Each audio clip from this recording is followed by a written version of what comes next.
Recomeçar, sobre metodologia de arte e movimento, corporeidade, na página 17. Nas décadas de 1960 e 1970, o ensino da educação física era voltado para o desempenho técnico e físico do nosso aluno. Os objetivos eram fundamentais no desenvolvimento e aprimoramento das forças físicas, morais e cívicas. As atividades desenvolvidas na escola tinham como finalidade buscar novos talentos para participar de competições internacionais. Brasil, 1998. A partir das novas orientações dos PCNs, verificam-se mudanças significativas no que diz respeito ao pensamento sobre a prática da atividade física nas escolas. Como as mudanças das políticas educacionais, o enfoque passou a ser desenvolvimento psicomotor e social, possibilitando uma cultura corporal que contemple conhecimentos produzidos pela sociedade, de conceitos de corpo e conceitos de movimento, na busca do prazer e na busca da saúde. Na disciplina de educação física, ao empregar uma concepção de movimento organizado e integrado a partir de experiências vividas pelo sujeito, cuja ação vem da individualidade, da linguagem e da sua socialização, sinaliza para a importância e o significado do movimento como um verdadeiro processo educativo. Assim, a soma de valores humanos de diferentes capacidades resulta em bases de desenvolvimentos cognitivos. A educação física escolar, o sedentarismo e a aprendizagem. O educador físico deve se atentar a um problema que vem se agravando a cada dia em nossas crianças, o sedentarismo. De acordo com um artigo publicado em revista, o sedentarismo é o principal inimigo da saúde, gente. O estilo de vida sedentário é responsável por 54% do risco de morte por infarto e 50% de risco de morte por derrame cerebral. Atualmente, 300 mil pessoas morrem no Brasil por doenças decorrentes do sedentarismo. No Brasil, apenas 1,2% da população adota o hábito de praticar atividade física. Das crianças que fazem atividade física, 25% dessas crianças tornam-se adultos ativos. Crianças sedentárias serão adultos potencialmente sedentários e com maiores possibilidades de se envolverem com álcool, drogas e violência. Sabá Matos, 2002, página 15. Com base nesses dados, podemos afirmar que o estilo de vida na idade adulta é determinado, em parte, já no período da infância e que a educação física escolar é um importante instrumento no combate ao sedentarismo, às doenças e aos vícios. As relações que estabelecem entre saúde e educação física são perceptíveis ao considerar-se a similaridade de objetos do conhecimento envolvidos e relevantes em ambas as abordagens. Dessa forma, a preocupação e a responsabilidade na valorização de conhecimentos relativos à construção da autoestima e da identidade pessoal, ao cuidado do corpo, à consecução de amplitudes gestuais, à valorização dos vínculos afetivos e à negociação de atividades e todas as implicações relativas à saúde e da coletividade são compartilhadas e constituem um campo de interação na atuação escolar. Brasil, 1998, página 36. Assim, a disciplina de educação física passa a ter um status de educação em saúde, pois ao promover uma educação efetiva para a saúde, faz com que o indivíduo comece a fazer atividades físicas com regularidade. Então, o estudante busca ocupação saudável no tempo livre, o que constitui um meio efetivo na conquista de um estilo de vida ativo e da qualidade de vida. Essa disciplina, desde as primeiras etapas da escolarização, combate o sedentarismo e cria bons hábitos de atividades físicas. Algumas pesquisas apontam a contribuição das atividades físicas para a assiduidade às aulas, a melhoria de aprendizagem, ao aumento da responsabilidade, a redução dos distúrbios de comportamento, de delinquência e do uso de drogas e de álcool, bem como para a melhoria dos relacionamentos interpessoais. Dória Tubino, 2006. O hábito de praticar exercícios físicos é mantido a partir do contato permanente com as atividades físicas. A prática de atividades físicas engloba questões de saúde, questões de estética e questões socioafetivas. É preciso haver aceitação por determinantes pessoais, nível social, nível pessoal, nível educacional e nível afetivo, e pela conscientização da importância dessas práticas na busca de qualidade de vida. Ou seja, é preciso conhecer os benefícios, ter facilidade de acesso, disponibilidade, apoio e reforço social para uma efetiva adesão às atividades físicas. A educação física escolar é uma excelente alternativa para que esse hábito seja alcançado. Para tanto, É necessário proporcionar uma aula prazerosa e apreciada pelos estudantes, para que os estudantes reflitam sobre a disciplina de maneira positiva. A educação física escolar, quando desenvolvida por profissionais capacitados e comprometidos, como uma proposta educacional organizada por meio de metodologias adequadas e com a visão global do público-alvo, proporcionará o gosto pela prática da atividade física, não só dentro da escola, mas também na comunidade em que estiver inserido. A educação física escolar ela é uma excelente aliada para que o hábito do exercício físico seja alcançado, pois facilita o contato com todos esses recursos no dia a dia. Além de contribuir para a inclusão social e escolar, o número de praticantes de exercícios físicos aumentará e, consequentemente, reduzirá o caso de obesidade, de hipertensão, de estresse, colesterol alto e tabagismo, dentre outras coisas também, já que fazem parte da lista de doenças infantis e são responsáveis pelos altos índices de morte na fase adulta no Brasil, e contribui ainda para a permanência do aluno na escola e para o processo de ensino e aprendizagem, despertando sua autoestima, seu autoconhecimento e o seu gosto pela atividade física. A educação física no Brasil. Ao se tratar de questões relacionadas à educação física brasileira, em qualquer de suas vertentes, torna-se indispensável traçar sua trajetória, para que se possa contextualizar o objeto dessa análise. Assim, não se pode deixar de considerar as heranças, as consequências e a forma como essa disciplina educação física iniciou no Brasil. De acordo com os PCNs de 1997, a educação física escolar no século XIX e no século XX esteve estreitamente vinculada às instituições militares e à classe média. Esses vínculos foram determinados tanto no que diz respeito à concepção da disciplina e às suas finalidades, quanto ao seu campo de atuação e forma de ser ensinada. Brasil, 1997, página 19. Esse período foi marcado pela visão higienista de educação para o corpo. As atitudes e valores sanitaristas eram reforçados nas escolas. Em 1929, houve o Pelotão da Saúde nas cidades do Rio de Janeiro e de São Paulo.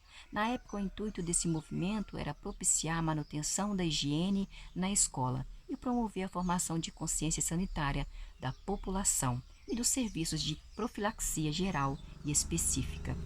Nessa perspectiva, em 1930, dentro de um contexto político, essas ideias sanitaristas ganham forças. Associam a eugenização da raça à educação física. A inclusão da educação física nos currículos não havia garantido a implementação prática, principalmente nas escolas primárias. Na elaboração de Constituição de 1937 é que se fez a primeira referência explícita de educação física em textos condicionais federais, incluindo-a no currículo como prática educativa obrigatória, junto com o ensino cívico e os trabalhos manuais em todas as escolas brasileiras. Brasil, 1997, página 29, página 20.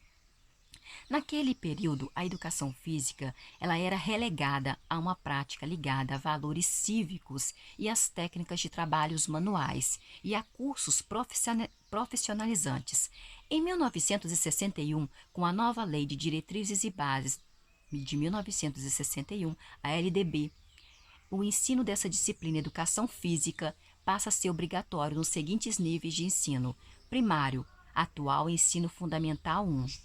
Primeiro grau, atual ensino fundamental 2. Segundo grau, atual ensino médio. De 1964 até 1971, a educação física teve seu caráter instrumental reforçado devido à atividade prática que era voltada para o desempenho técnico e físico do indivíduo. Na década de 1970, a educação física esteve a serviço do nacionalismo, na integração nacional entre os estados e a segurança nacional. Brasil, 1998, página 21. Os PCNs e F2, em relação ao âmbito escolar, considera a educação física como atividade que, por seus meios, processos e técnicas, desenvolve e aprimoram forças físicas, morais e cívicas, psíquicas e sociais do educando. Na década de 1980, os governantes têm o intuito de formar atletas. Para isso acontecesse, seria necessário reforçar as práticas educativas desportivas nas escolas. A iniciação esportiva a partir de quinta série tornou-se um dos eixos fundamentais de ensino. Buscava-se a descoberta de novos talentos que pudessem participar de competições internacionais. Na década de 1980, o efeito desse modelo começou a ser sentido e contestado. O Brasil não se tornou uma nação olímpica? Não, o Brasil não se tornou uma nação olímpica. E a competição esportiva da elite e o número de praticantes de atividade física não aumentou significativamente. Iniciou então uma profunda crise de identidade nos pressupostos e no próprio discurso da educação física, que originou uma mudança expressiva nas políticas educacionais. Brasil 98, página 21. Nesse período, valorizou-se o desenvolvimento psicomotor e houve uma mudança no enfoque, antes de cuidados higiênicos, para um corpo disciplinado militarmente, que devia ter um alto rendimento tanto físico quanto cognitivo. A partir da Lei de Diretrizes e Bases 96, 86, 98, é regulamentada a profissão de profissionais de educação física e em 1999 é criado o Conselho Federal de Educação Física e os Conselhos Regionais de Educação Física, o CONFEF, o CREFES. Assim, de acordo com os PCNs de 1998, concebe-se a existência de algumas abordagens para a educação física escolar no Brasil, que resultam na articulação de diferentes teorias psicológicas, sociológicas e concepções filosóficas. Todas essas correntes têm ampliado os campos de ação e reflexão para essa área, aproximando-a das ciências humanas e com pontos muitas vezes divergentes, têm em comum a busca da educação física que articule as múltiplas dimensões do ser humano. Brasil 98, página 21 até o 22. O que esperamos é que haja uma análise crítica por parte de estudantes e de professores e que se busque a superação da concepção do corpo em movimento, apenas em seus aspectos fisiológicos e técnicos. É preciso considerar a dimensão cultural, a dimensão social, a dimensão política, a dimensão efetiva presente no corpo vivo, isto é, no corpo das pessoas que interagem e se movimentam como sujeitos sociais e como cidadãos. Brasil 98, página 25. Logo no início, o trabalho de educação física no ensino fundamental deve possibilitar aos alunos o desenvolvimento de habilidades corporais, a participação em atividades culturais como jogos, esportes, lutas, ginásticas e danças, com finalidades de lazer, expressão de sentimentos, afetos e emoções. É uma proposta que valoriza a democratização, a humanização e a diversificação da prática pedagógica da área. A pesquisadora Maristela da Silva Souza, lá no ano de 2007, ela publicou um excelente artigo sobre a didática da educação física escolar.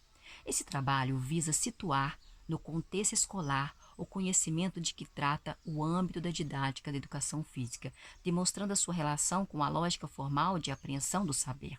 Para a superação dessa realidade, em que a educação física compromete-se de maneira dominante com a prática de cunho competitivo, apresentamos a lógica dialética como possibilidade da apreensão no plano do pensamento e no plano do movimento contraditório presente na realidade social e, consequentemente, presente também na organização escolar e no desenvolvimento das práticas corporais. Sistema de avaliação. A avaliação é um processo que consiste no estado de alerta permanente do professor e do aluno, que interagem, que eles buscam detectar as dificuldades nos momentos significativos de aprendizagem. Dessa forma, a proposta de avaliação deve, como princípio básico de sua estrutura, proporcionar ao professor a reflexão sobre a sua prática docente. Em relação aos estudantes, essa ferramenta deve fazer que eles alcancem o saber fazer. Isso implica dizer que a avaliação fornece informações pertinentes sobre a aproximação ou afastamento dos objetivos de ensino e da aprendizagem. Assim, a partir da cultura corporal, por meio da sua organização, interpretação, compreensão e explicação, a avaliação atinge uma dimensão reflexiva e crítica da realidade. Tradicionalmente, as avaliações dentro da área da educação física se resumiam a alguns testes de força, alguns testes de resistência e alguns testes de flexibilidade, medindo apenas a aptidão física do aluno. Em geral, o campo de conhecimento contemplado com essa nova proposta vai além dos aspectos biofisiológicos. Não se trata mais de uma avaliação padronizada que espera o mesmo resultado de todos os alunos. Isso significa dizer que um dos seus objetivos é que nosso aluno conheça os seus limites, conheça suas possibilidades, de forma a compreender a sua função imediata. Neste contexto, o indivíduo, com essa formação, pode traçar metas e melhorar seu desempenho. As crianças e os pré-adolescentes e os adolescentes compõem uma diversidade de indivíduos na escola, cada qual com suas especificidades. Quanto às competências corporais, quando o docente for realizar o planejamento de suas aulas, ele deve sim, o docente, valorizar as diferenças. Brasil 98, páginas 59 e 60. Os PCNs de Educação Física orientam que a diversidade de competências corporais a serem consideradas inclui a facilidade e a dificuldade para lidar com situações estratégicas de simulação. Sabemos que é necessário compreender que todos, sem exceção, têm algum tipo de conhecimento e que isso é valioso e fundamental no trabalho final de um grupo. Precisamos nos atentar principalmente ao que se refere às diferenças entre competência de meninos e competência de meninas, questão dos gêneros, para que essa diferença não se apresente como desigualdade de oportunidades. Muitas dessas particularidades são determinadas social e culturalmente, decorrem das vivências anteriores de cada aluno, de preconceitos e comportamentos estereotipados. É fundamental que reconheçamos que existe um estilo diferenciado entre meninos e meninas, assim como os gostos diferentes entre as pessoas. Dessa forma, independentemente do sexo biológico, duas pessoas podem praticar uma mesma atividade, e uma delas poderá obter mais êxito. Isso pode ocorrer por um deles gostar mais dessa atividade, por ter se dedicado mais ou porque um deles não entendeu a dinâmica da tarefa. O docente deve democratizar e organizar as atividades, possibilitando que todos tenham oportunidade de aprender. A pluralidade de ações pedagógicas pressupõe que o torna os estudantes iguais e justamente a capacidade de se expressarem de forma diferente. Característica do processo avaliativo. De acordo com os PCNs de 1997, a avaliação deve ser funcional, que mobiliza plenamente a consciência dos nossos alunos, os saberes dos nossos alunos e as capacidades cognitivas de nossos alunos, as habilidades e atitudes de nossos alunos. Será realizada de acordo com um objetivo específico.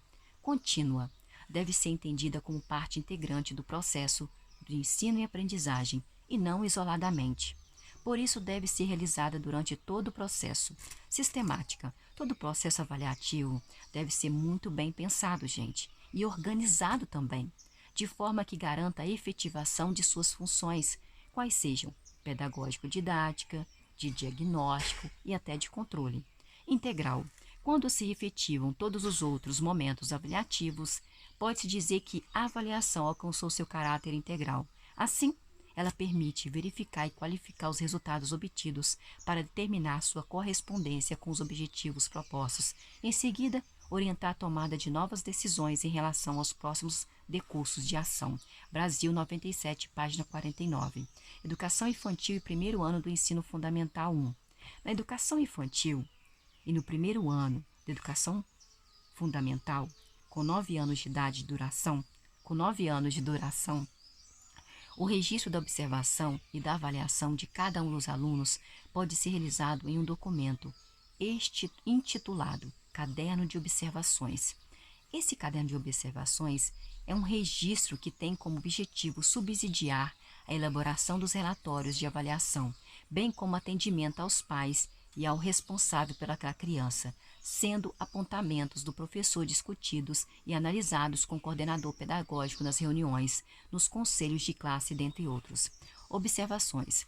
Os relatórios devem ter a preocupação de descreverem de modo integral como ocorreu o desenvolvimento da criança, explicando de que maneira suas experiências foram ampliadas e como foi estimulado seu interesse pelo processo de conhecimento. É importante que o relatório seja centrado no desenvolvimento real da criança, explicitando algumas ações, reações, vivências, descobertas, entre outros aspectos desempenhados pelo aluno. Esse relatório não possui um caráter teórico, citação de obras educacionais, nem deve apresentar o mesmo padrão de redação para todos os estudantes. Forma. Deve representar o desenvolvimento individual, dando uma ideia sobre o desenvolvimento do grupo. Por esse motivo, indica-se a utilização da descrição de algumas atividades na exemplificação do que o aluno consegue realizar sem interferência, desenvolvimento real, bem como do que ele realiza com interferência, desenvolvimento proximal. Ensino Fundamental 1, do 2º ao 4º ano. De acordo com as orientações dos PCMs de 1997, tem-se como prioridade realizar as práticas da cultura corporal do movimento, avaliar se o nosso aluno realiza as atividades de maneira cooperativa, de cooperar, utilizando formas de expressão que favoreçam a integração grupal e adotando atividades de respeito mútuo, dignidade e solidariedade. Se realiza as atividades reconhecendo e respeitando suas características físicas e de desempenho motor, bem como de seus colegas, sem discriminá-los devido às características pessoais, físicas, sexuais ou sociais, e se organiza e pratica atividades da cultura corporal de movimento demonstrando capacidade de adaptá-las, com o intuito de torná-las mais adequadas ao momento do grupo, favorecendo a inclusão de todos. Valorizar a cultura corporal do movimento. Avaliar se o aluno conhece, ou lhe aprecia, ou desfruta de algumas das diferentes manifestações da cultura corporal do movimento em seu ambiente e em outros, relacionando-os com o contexto em que são produzidos e percebendo-os como recursos para a integração entre pessoas e entre diferentes grupos sociais. Se reconhece nas atividades corporais e de lazer uma necessidade do ser humano e um direito do cidadão. Relacionar os elementos da cultura corporal com a saúde e a qualidade de vida. Avaliar se o nosso aluno consegue aprofundar o conhecimento sobre os limites e as possibilidades do próprio corpo, de forma a poder controlar algumas de suas posturas e atividades corporais com autonomia, e a valorizá-las como recurso para a melhoria de sua aptidão física.